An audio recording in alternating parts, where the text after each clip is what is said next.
गृह प्रवेश के शुभ अवसर पर परमात्मा के श्रीमुख से निश्चित वाणी भगवद गीता का 24 घंटे का अखंड पाठ श्रवण कर रहे थे।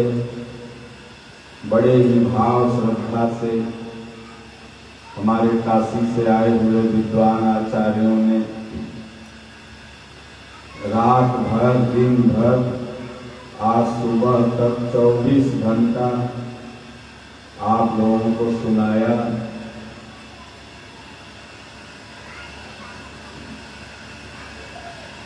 आज हम लोग आगे के कार्यक्रम जोधपुर के लिए यहाँ से सत्संग के बाद प्रस्थान करेंगे। आज सत्संग में आप लोगों को मैं बताऊंगा कि भूत प्रेत होते हैं कि नहीं, जादू टोना लगता है कि नहीं, क्योंकि राजस्थान सहित भारत के प्रत्येक प्रांत राज्य में ये ससुरा भूत प्रेत सबसे बड़ी समस्या हो गई है। और माई लोगन में भूत प्रेत ज्यादा लगता है। आप लोगों को भी लगता है भूत, कोई टोना कर दिया, कोई जादू कर दिया। और 11 का मतलब बताएंगे।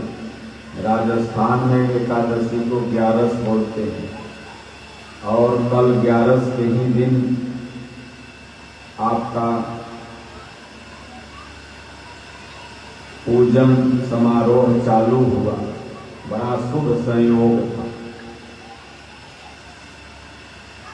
और आदमी को सुख कैसे मिले, क्योंकि हर आदमी सुख की तलाश में बंबई से दिल्ली, दिल्ली से दुबई, दुबई से अमेरिका, इंग्लैंड, जापान अगर घूम रहा है तो सुख की तलाश में, तो फिर भी सुख मिलता नहीं है। तो वास्तव में सुख है कहाँ और आपको मिलेगा कैसे? उसके पहले माता मीरा का एक बड़ा प्यारा भजन है और एक भजन और है। ये भगत कहता है, प्रभु आप बड़े दूर हो, कैसे मैं आपके पास आऊं। इन दोनों भजनों को आपको सुनाऊंगा क्योंकि राजस्थान में हूं और राजस्थान में अगर माता मीरा की चर्चा न हो तो पूरी यात्रा अधूरी हो जाएगी।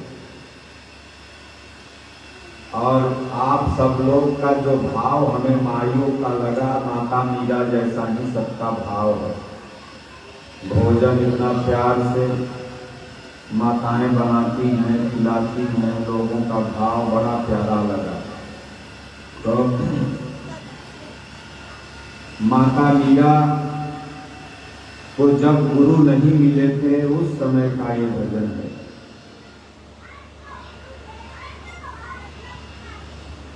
तो माता मीरा भजन करती थी और ये भजन गाती थी, क्योंकि भगवान के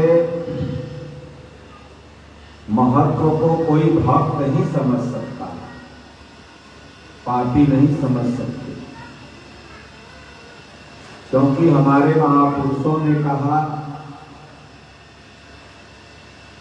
कि सुत दारायरु लक्ष्मी पापी के घर होन, असंत समागम हरि कथा तुलसी दुर्लभ तोर।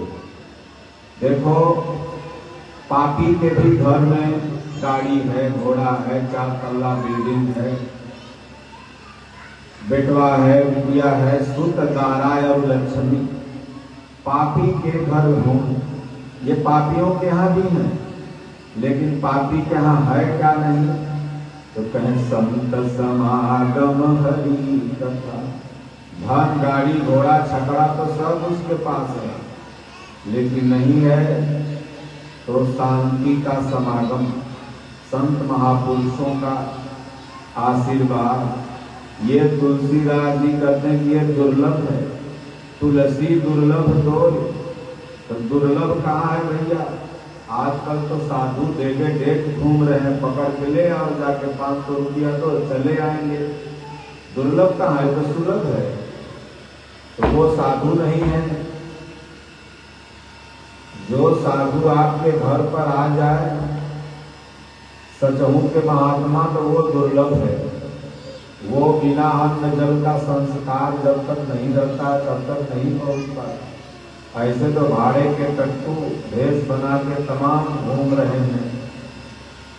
इतना घूम रहे हैं कि हिंदुओं को दरवाजा बंद करके रखना पड़ता है और घर में बोल के जाना पड़ता है, देखो कोई जोगी रोगी आए तो गेट मत खोलना।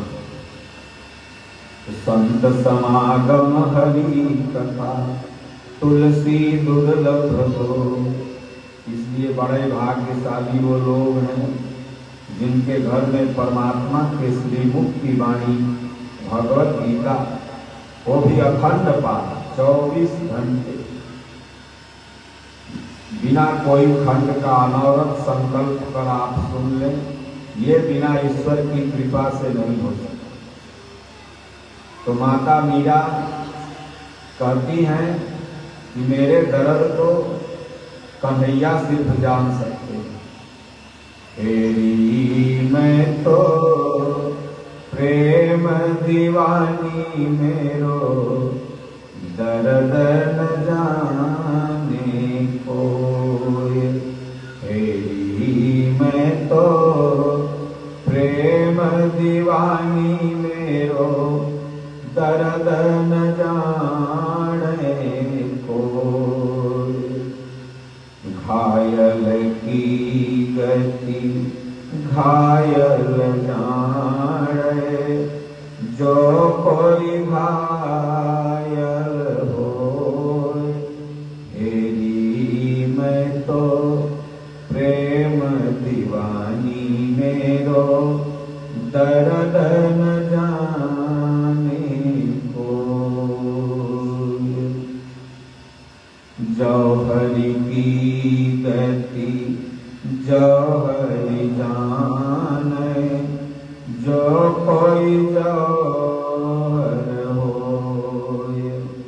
सूली ऊपर सेज हमारी, सोवड़ किस विधि होए। तेरी मैं तो प्रेम दीवानी मेरो दर्द न जाने कोई। गगन मंडल पर सेज पिया की, किस विधि मिलना होए। दर्द की मारी बन बन डोलूं, वैद्य मिला नहीं कोई। मीरा की प्रभु पीर मिटेगी, जद वैद्य संवरिया होए। तेरी मैं तो प्रेम दीवानी मेरो दर्द न जाने कोई। तो तेरी मैं तो प्रेम दीवानी मेरो दर्द न जाने कोई। घायल की गति घायल जाने, जो कोई घायल हो। जो प्रेम की दीवानी है, जो प्रेम के सराबोर में डूबे हुए भगत हैं, उनका दर्द वही जान सकता है जो प्रेम के दीवाने हैं।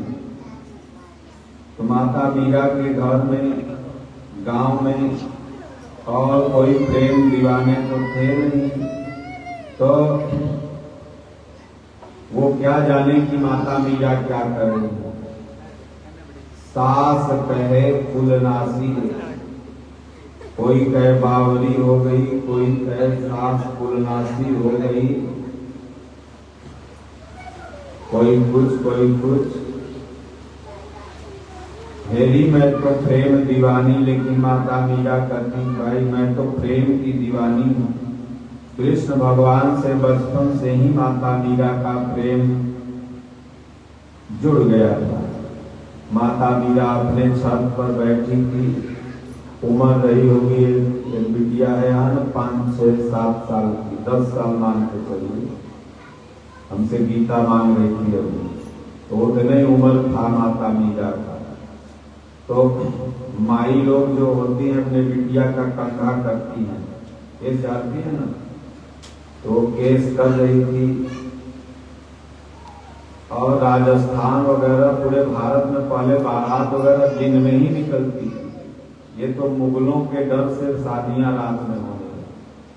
तो केस झाड़ रही थी उनकी माई, तो नीचे बारात जा रही थी, तो बारात को यहाँ क्या बोलते हैं, गिदड़ा, बारात जो निकलती है ना, गिदड़ी विदाई, तो लड़कियों की विदाई हो रही थी। तो माता मीरा ने कहा कि मम्मी वो नीचे बाजा गाजा बज रहा है, माता जी क्या जा रहा है? तो माँ ने बताया किसी बिटिया की विदाई हो रही है, उसका विवाह हो गया है। तो 10 साल की बच्ची पूछ बैठी माता से कि मेरा विवाह किससे होगा भैया? तो बोली अरे पगली, अभी तुम छोटी हो, 10 साल की हो, जब बड़ी हो जाओगी तब तो विवाह होगा। तो जिद कर बैठी माता मीरा, बताओ। तो कृष्ण भगवान की मूर्ति रखी हुई थी छोटी सी घर में, तो गुस्सा के उनकी मैया बोलती तेरा वो रहा, दूल्हा तेरा वो है, कृष्ण भगवान को। तब मने मन दूल्हा मान ली, भजन करने लगी। वैसे हम सबके दूल्हा भगवान ही हैं। हनुमान जी भी कहते हैं देखि पवन सुत पति अनुकूला, हृदय हरस बीती सब सूला। हनुमान जी भी भगवान राम को अपना पति ही मानते थे। तभी ने सीता मैया को ऐसे सिंदूर लगाते देखा तो पूछा मैया क्यों लगा रही हो? तो बोले इससे भगवान खुश होते हैं। तो हनुमान जी गए पूरा देह ही लगा लिए। बोले जब इतना लगेले से खुश हो जाते हैं तो पूरा देह लगा लेते हैं। तो उसी दिन से हनुमान जी को सिंदूर चढ़ने लगा देते हैं, बालाजी को सिंदूर लोग चढ़ाते हैं। तो बोले तेरा दूल्हा भगवान कृष्ण। अब वो मान बैठी मन ही मन। जब 18-19 की होने लगी, घर में चर्चा होने लगती है ना, पति पत्नी जब देखो बिटिया सयान हो गई, कोई अच्छा घर पर देख करके शादी कर लो। तो माता मीरा ने सुना तो बोले भैया आपने तो मेरी शादी कर दी, अब कौन दूसरी शादी करने के लिए सोच रही है? तो कहीं पागल तुम्हारी शादी कब हुई? बोले वो बचपन में आपने कहा ना तुम्हारे पति कृष्ण भगवान है, कन्हैया है, तो मैंने तो उनको मन ही मन मान लिया। तो उनकी माँ हंसी बहुत तेज से, बोले पागल, कहीं मूर्ति भी किसी का पति होता है? अरे हमने तो बस पिंड छोड़ाने के लिए बोल दिया। बोले माँ कच्ची हड़िया, कुम्हार लोग हड़िया बनाते हैं, उस कच्ची हड़िया में ओम लिख दो, राम लिख दो, उसको पका दो। जब वो पक जाएगी तो फिर मिटाओगे तो मिटेगा? नहीं मिटेगा। तब मीरा माता ने कहा कच्ची हड़िया में तो तुमने लिख दिया कि मेरा पति कृष्ण भगवान, अब ये हड़िया पक गई, अब ये मिटा नहीं पाओगे। फिर भी राजा भोजराज से विवाह जबरदस्ती परिवार वालों ने कर दिया। विवाह हो गया तो माता मीरा ने उनसे कहा कि ऐसे ऐसे बात है। उन्होंने उनके सतीत्व को बचाया और कुछ दिन बाद बेचारे वो भी युद्ध में मारे गए, मृत्यु को प्राप्त हो गए। अब माता मीरा अपना यही बीड़ा लेके भगवान का भजन करने निकल के अपना भजन करें। जब ससुर असुर लोग डांटे बिगड़े सास सौस, तो मैं आप लोग मेरे दर्द को नहीं समझे। बोले तुम पति को खा गई कैसी हो माई लोग को जिसका पति मर जाए तो लोग गरियाते हैं कि ये अब सब नहीं है फलना घटना। तो माता मीरा ने ससुर सास से कहा, देखो मैंने तो कभी भोजराज को पति माना ही नहीं, और जिसे मान लिया वो कभी मर ही नहीं सकता, वो तो अविनाशी है। इसलिए ऐसे पति को क्यों वरूं जो जन्मे मर जाए, मीरा तो अविनाशी बरे सुहाग अमर होई जाए। मैं उस पति को कभी पति माना नहीं जो बार बार जन्मता हो और मरता हो। मैंने तो ऐसे पति को पति बनाया जो अविनाशी है। और लास्ट में आप लोगों ने देखा होगा माता मीरा उनमें समाहित हो गई, हाथों में भगवान की मूर्तियों के हाथों में, उनका लाश नहीं मिला। तो माता मीरा कहती हैं कि मैं तो प्रेम दीवानी हूँ और मेरे दर्द को आप लोग नहीं जानोगे। जो भगत हैं उनके दर्द को कोई जान सकता है, वही जान पाएगा जो भगत होगा। तो कहते हैं कि घायल की गति घायल जाने, जो कोई घायल हो। आपको चोट लगी हो और आप कहो कि बहुत दर्द हो रहा है, तो हमें क्या पता लगा कितना दर्द हो रहा है, और संजोग से उसी समय एक ईटा हमको भी लग जाए, तब दोनों लोग को पता चल जाए। क्यों कहोगे दर्द हो रहा है, हम वो कहेंगे दर्द हो रहा है। तो घायल की गति घायल जाने, जो भगवान के भजन चिंतन में डूबा हुआ है, विकारों की चोट सह सह के घायल हो गया है, वही न जानेगा घायल का दुख क्या होता है। दूसरे तो सोचेंगे करे ये सब आडंबर कर रहे हैं, ऐसे है वैसे है। आगे कहते हैं जौहरी की गति जौहरी जाने, की जिन जौहर हो। राजस्थान में सोनार को जौहरी बोलते हैं, जहां से आप लोग सोना चांदी ले आते हैं उसको जौहरी बोलते हैं।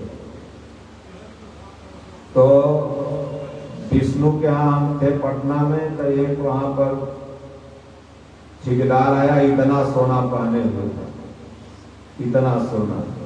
हमने कहा कि सोना को निकालो, और संजोग से कबाड़ वाला वो कबाड़ी होता है तो जा रहा था। हमने उसको कहा कि सोना ले जाओ, कबाड़ी वाला बोलो कितना पैसा देगा।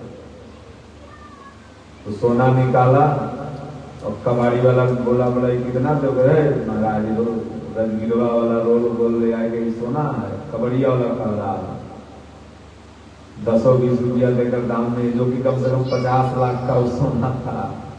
लेकिन वो कबाड़ी वाला का पहचाने कि सोना है कि पानी चढ़ावल है। और वो है सोनार के पास ले जाता था, तुरंत उसको कहता कि 40 लाख का है ले लो। तो जौहरी की गति जौहरी जाने, जो कोई जौहर हो। तो भक्त को तो भक्त ही ना पहचान सकता है, सब नहीं पहचान सकता। हमारे दादा गुरु महाराज काशी की गलियों में विचरण करते हुए पहुंच गए। दादा गुरु महाराज ने भगवान से पूछा कि प्रभु मैंने सुन रखा है कि काशी में शिव स्वरूप महापुरुष सदैव रहे हैं, क्या इस समय भी कोई शिव स्वरूप महापुरुष हैं? तो अंदर से आवाज आई, हाँ गंगा किनारे जाओ, हरिहर बाबा हैं, अच्छे महात्मा हैं, आपको दर्शन करना चाहिए।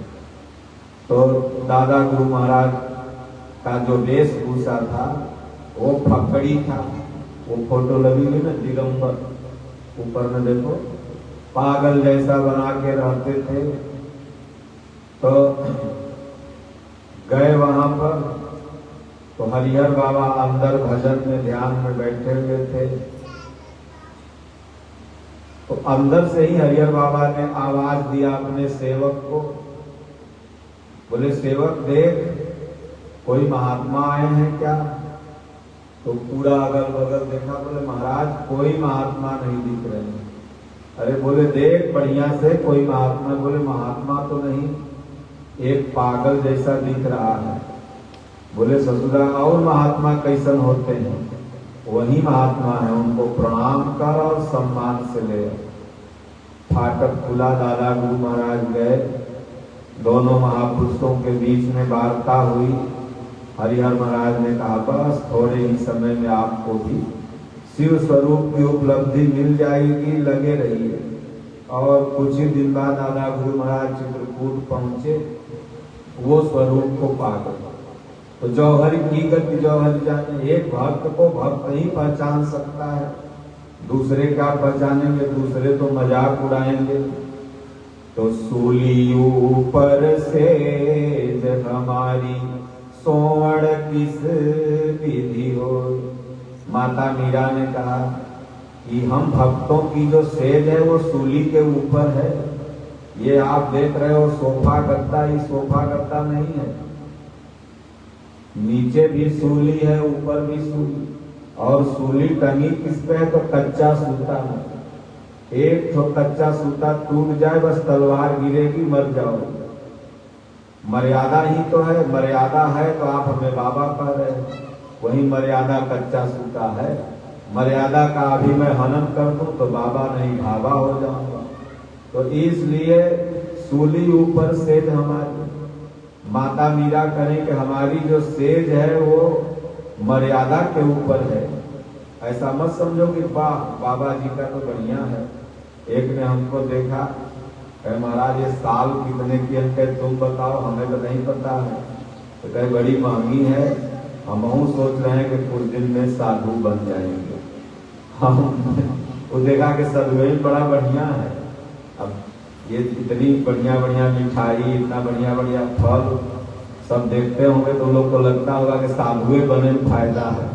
बन के देख लो 2-4 दिन, समझ में आ जाएगा कितना फायदा। तो सूली ऊपर सेज हमारी, सोवड़ किस विधि हो।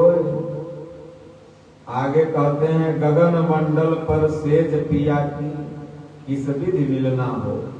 सोचो कि अपना घर द्वार छोड़ने में बड़ी ममता लगती है। एक दिन अगर बाहर चले जाओ, प्रदेश कमाने जाते हो तो रोने लगते हो, और जो सब छोड़ करके ये गलियां, ये चौबारा, यहाँ आना ना दोबारा, हम तो हुए परदेसी की, मेरा यहाँ कोई नहीं, छोड़ के निकल जाओ।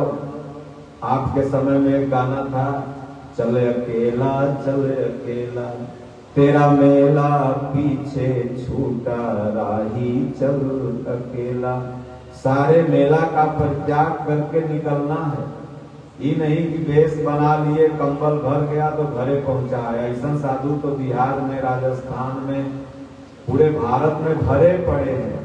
भर गया तो घरे पहुंचा है, भौजैया के दे आए, फिर उसके बाद दाढ़ी बस बाल बढ़ रहे हैं, फिर घूमने लगे, फिर भर गया तो फिर पहुंचा है। ऐसा नहीं, जो चल अकेला में हो जाए, जैसे भगवान बुद्ध, भगवान महावीर, कबीर साहब, तुलसीदास जी, माता मीरा, हमारे पूज्य दादा गुरु महाराज, पूज्य स्वामी जी, 70 वर्ष से ऊपर, 80 वर्ष से ऊपर महाराज को साधना करते हो गया। आपके इसी पवित्र भूमि ओसिया, यहाँ से लगभग 500 किलोमीटर दूर है। यहीं पैदा हुए वो महापुरुष, लेकिन दोबारा ओसिया में कभी कदम नहीं रखे। नागौर तक आए, नोखा तक महाराज आए, आश्रम पूरे राजस्थान में है महाराज का। यहाँ तक कि ओसिया में भी भक्तों ने करोड़ों रुपया लगा के बढ़िया आश्रम बना दिया, लेकिन स्वामी जी ने चरण नहीं रखा उस गांव में।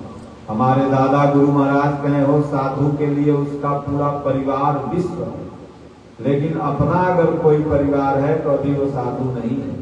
अक्षरशः हमारे श्री परमहंस आश्रम में ये परंपरा अभी तक निर्वहित होती आ रही है। जो साधु बन गया उसके लिए उसके गांव की सीमा रेखा पाकिस्तान से भी तगड़ी है। पाकिस्तान में तो चल जाओगे, उधर से आ जाओगे तो ठीक है, लेकिन घर अगर चले गए तो फिर छोटे हो गए।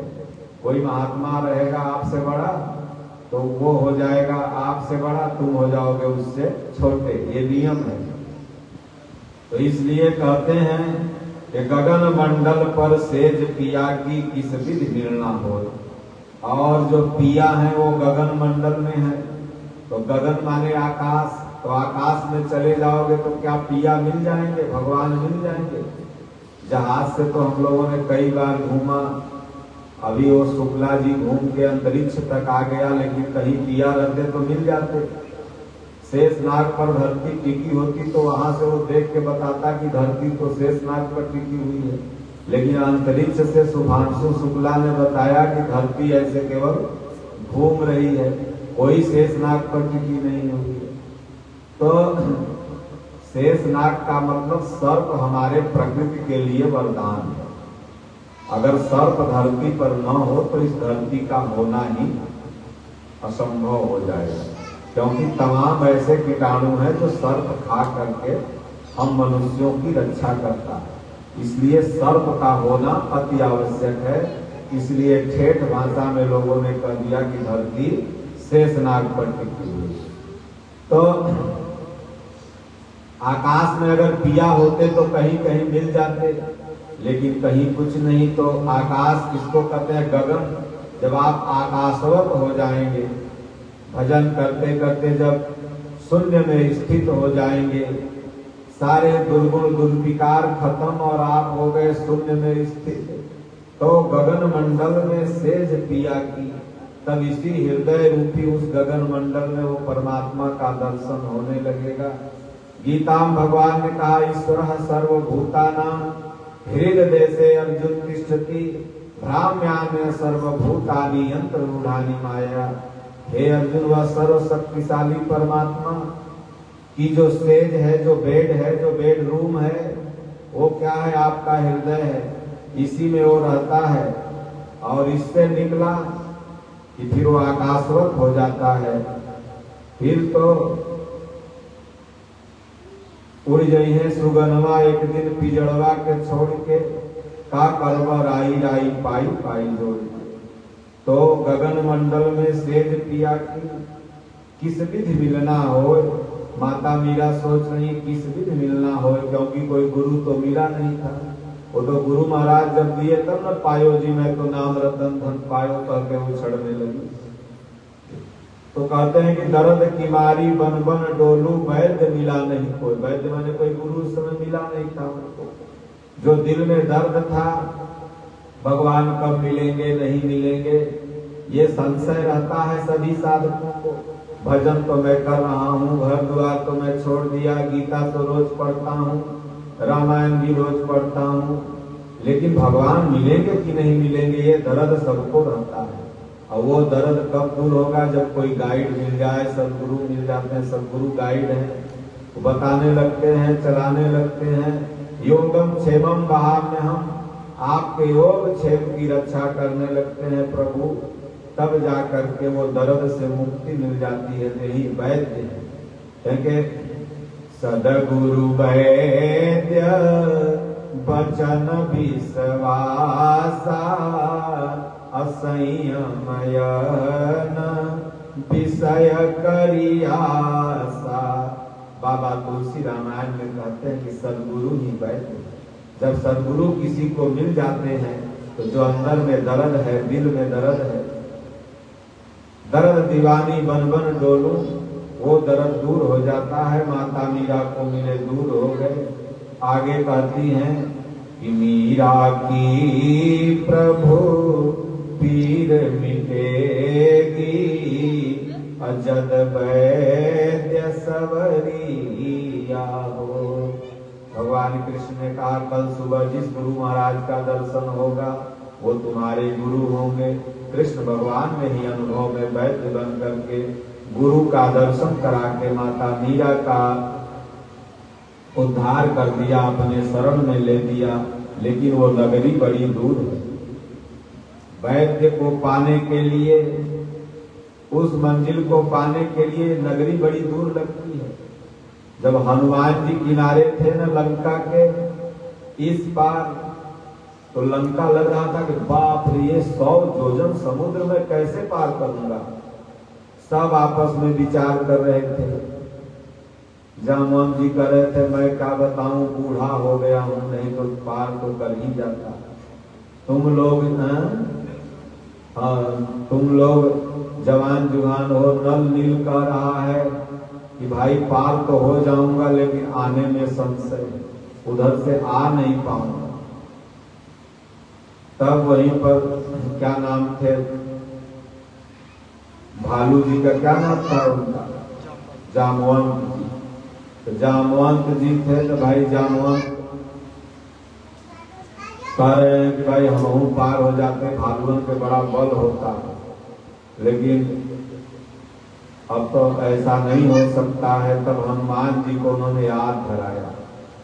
तो हनुमान जी को पहले वो नगरी बड़ी दूर लग रही थी, लेकिन जब याद धराया तो हनुमान जी खुशी के मारा उछल पड़े। पवन तनय बल पवन समाना, चुप साधि रहा बलवाना। पवन पुत्र हो, पवन तनय के समान बल है, फिर चुप बैठे क्यों हो?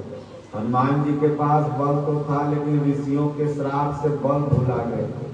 बचपन में बदमाशी करते थे, ई महात्मा का झोपड़ी उस जगह उठा के फेंक देते थे, उस महात्मा की झोली उस जगह उठा के समुद्र में डाल आते थे। बल ज्यादा था ना, बल अगर ज्यादा भी हो जाता है तो आदमी बदमाशी करने लगता है, कम भी हो जाता है तो भी दिक्कत है।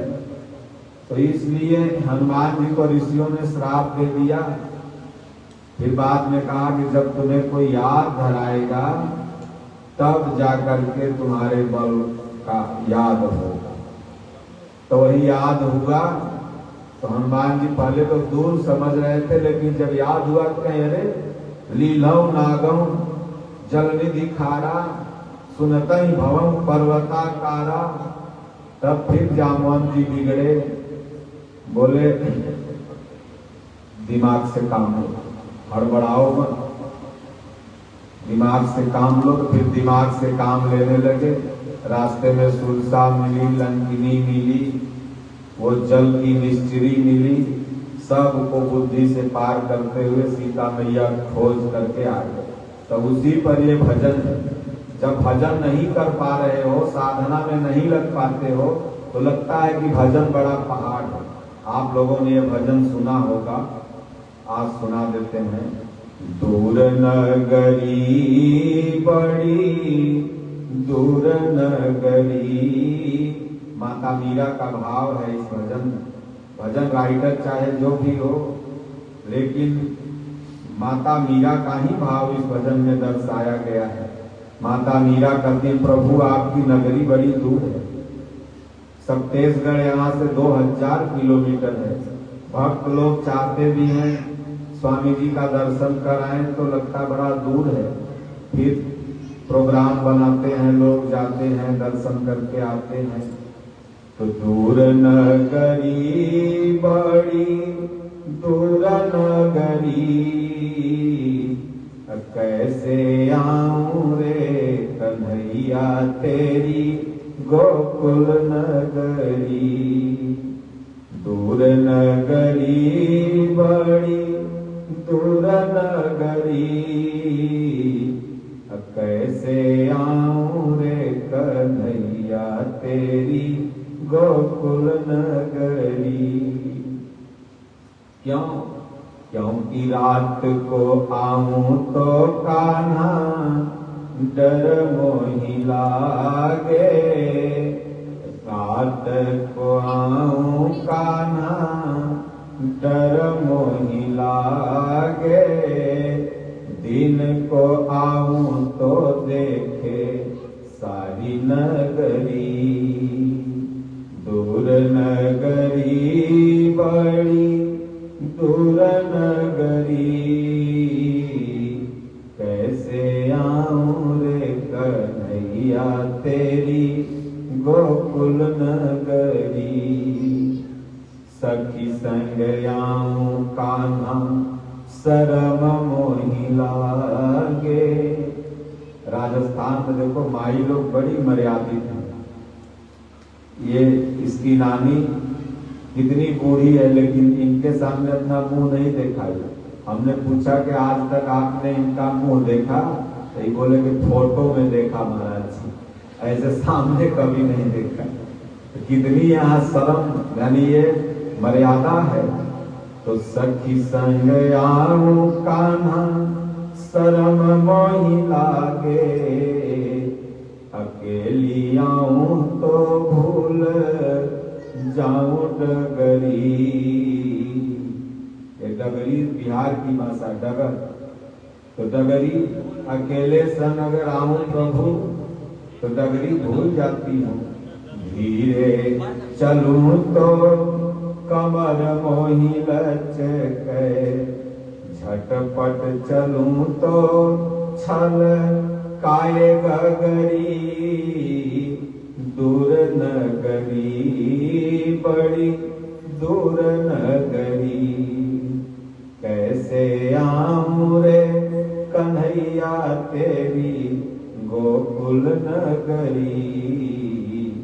दूर नगरी बड़ी दूर नगरी। मीरा कहे प्रभु गिरधर नागर, तुम्हारे दरस बिन मैं हो गई बावरी। दूर नगरी बड़ी दूर नगरी, कैसे आऊं रे कन्हैया तेरी गोकुल नगरी। दूर नगरी। अब जहां माता मीरा का जन्म हुआ था वहां और जहां बियाह हुआ था वहां से अगर गोकुल की दूरी नापा जाए तो हमें लगता है 600-700 किलोमीटर ही हो।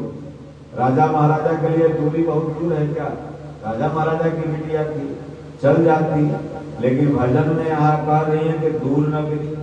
वास्तव में जब तक हम साधना में नहीं चलते वो दूरी एक पग की भी दूरी बड़ी लगती है।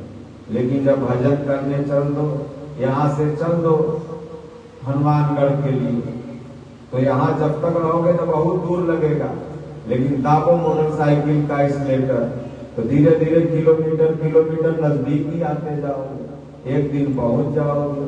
जब साधना नहीं करते हो तो बहुत दूर लगता है, करने लगोगे तो ईश्वर धीरे धीरे नजदीक होता जाएगा और वो कहीं बाहर तो है नहीं, हृदय में है, दिखाई पड़ जाएगा। तो कैसे आऊं रे कन्हैया तेरी गोकुल नगरी। वो गोकुल में रहता है। गो माने इंद्रिय, इंद्रियों के उपराम होने पर ही वो हमें दर्शन देता है। इसलिए रात को आऊं तो कान्हा डर मोहि लागे। आप बाहरी दृष्टिकोण से देखेंगे तो भजन बड़ा अटपटा लगेगा। माताएं रात को कहीं जाती हैं, अगर पुरुष तो रात में घूम कर सकते हैं लेकिन माताओं के लिए अमर्यादित है। तो रात मतलब अज्ञान। जब तक हमारे हृदय में अज्ञान है तब तक हमें भक्ति करने में डर लगता है। तब तक लगता है दुनिया क्या कहेगी, लोग जान जाएंगे तो क्या कहेंगे। माता मीरा के कुल खानदान वाले सोचते थे यही रात में आऊं तो कान्हा डर मोहि लागे। अभी अज्ञान का स्तर ज्यादा है इसलिए प्रभु डर लगता है। और दिन को आऊं तो देखे सारी नगरी। जब धीरे धीरे अज्ञान की रात्रि खत्म होती है और सूर्य का प्रकाश ज्ञान रूपी हृदय में आता है तो सारी दुनिया भी देख लेगी। ये तो बड़ा भजनानंदी है, इनका शरण में जाओ, फिर दुनिया देख लेगी तो हमको और परेशान करने लगेगी। बाबा ये दुख वो दुख। तो रात में आता हूँ तो डर लगे और दिन में आती हूँ तो सारी नगरी देख लेगी। इसलिए भगवान कृपा करके आप भी आ जाओ। मैं आपकी गोकुल नगरी में नहीं आ सकती, आप मेरे हृदय रूपी गोकुल नगरी में आ जाओ। और सखी संग आऊं कान्हा शरम मोहि लागे। एक सखी तो बाहरी है, माता सीता भी सखियों के साथ में भगवान राम को जयमाला पहनाने जाती है। लेकिन एक सखी हमारे अंदर है, वो हमारी वृत्तियां हैं, ये वृत्ति ही सखी है। उठो री सखी मेरी मांग सवारो। तो ये सखी है, तो सखी के संग आने में भगवान शर्म लगता है, इसलिए अकेली आऊं तो भूल जाऊं डगरी। अगर अकेले आऊंगी तो बिना सदगुरु का सहारनपुर का सहारा लेके गाड़ी हरिद्वार चली आई, बिना सदगुरु के सहारे से भजन हो ही नहीं सकता। निष्काम कर्म मार्गी, जब सदगुरु का सहारा हो जाए, इसलिए अकेली प्रभु ज्ञान मार्ग से तो आ नहीं सकती। निष्काम कर्म मार्ग जब तक सदगुरु नहीं मिलते तब तक मैं डगरी भूल जाऊंगी, रास्ता भूल जाऊंगी आपकी भगवान। तो अकेली आऊं तो भूल जाऊं डगरी, इसलिए धीरे चलूं तो कमर मोरी लचके, झटपट चलूं तो छल काए गगरी। ये तो बाहर एक गगरी राजस्थान पर माई लोग गगरी पर गगरी लेके चलती हैं, आराम से पानी 10 किलोमीटर भी लेके जाती, एक गगरी नहीं गिरती और पानी भी नीचे नहीं गिरता। राजस्थान में पानी की बड़ी इज्जत है। कल हमने देखा बर्तन, आपने देखा बर्तन कैसे धोते हैं लोग। पहला एक कटौता उसमें धो लिए, फिर एक में थोड़ा फ्रेश कर लिए, एक में पूरा फ्रेश करके भी कपड़ा से पोंछ के रख दिए। पानी की यहाँ बड़ा इज्जत है, वहां तो बोरी में खोल करके, तो इसलिए पानी यहाँ छलकेगा नहीं।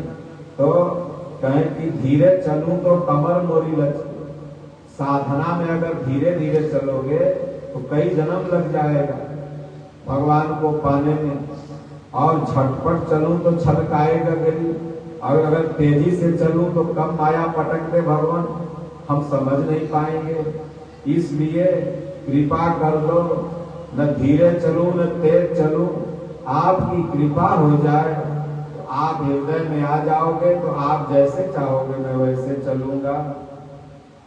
तो धीरे चलूं तो कमर मोरी लचके, साधना में धीरे धीरे भगवान बुद्ध चले तो 200 जन्म लगा। कोई महापुरुष तेजी कर दिया चलने में तो पटकनी खा गए। विश्वामित्र चाह रहे थे कि जल्दी से भगवान मिल जाए, जल्दी से मिल जाए, तो पटकनी खा गए, छलका गई गगरी। तो इसलिए वही साधना में पार हो जाता है, न जो धीरे चले न तेज चले, मध्यम में सदगुरु की कृपा से चले। आगे कहते हैं कि मीरा कहे प्रभु गिरधर नागर, तुम्हारे दरस बिन हो गई बावली। राजस्थान की भाषा है बावली, बावली माने पागल। रामकृष्ण परमहंस जी को पूरी दुनिया पागल कही, हमारे दादा गुरु महाराज को पूरी दुनिया पागल कही। तो इसलिए माता मीरा कहती है कि भगवान जब तक आपका दर्शन नहीं होगा तब तक दुनिया हमें बावली कहे, दुनिया कुछ कहे, हमें उससे मतलब नहीं। मैं तो सच में आपके दर्शन के दिन बावली हो गई, इसलिए कन्हैया दर्शन दो। इसलिए बड़ा प्यारा भजन है। तो ये नगरी बड़ी दूर है भगवान की, लेकिन आज से चलना चालू कर दो। वो क्या मोती पाएंगे जो रहे किनारे पर। तो हमारे पूज्य गुरुदेव भगवान यथार्थ गीता में यही बताते हैं कि सुबह शाम आज से प्रारंभ कर दो। 10 मिनट राम राम राम राम राम राम राम राम जपो, गीता पढ़ो, रामायण पढ़ो। धीरे धीरे जो नगरी दूर है भगवान की वो नजदीक चलती आएगी, नजदीक चलती आएगी। और एक दिन ऐसा आएगा कि आप भगवान में समाहित हो जाएंगे, जैसे माता मीरा प्रभु में समाहित हो गई। बोलो गुरुदेव भगवान की जय, राजा रामचंद्र भगवान की जय, बाके बिहारी लाल की जय। ओम नमः पार्वती पते, हर हर महादेव। हरि ओम।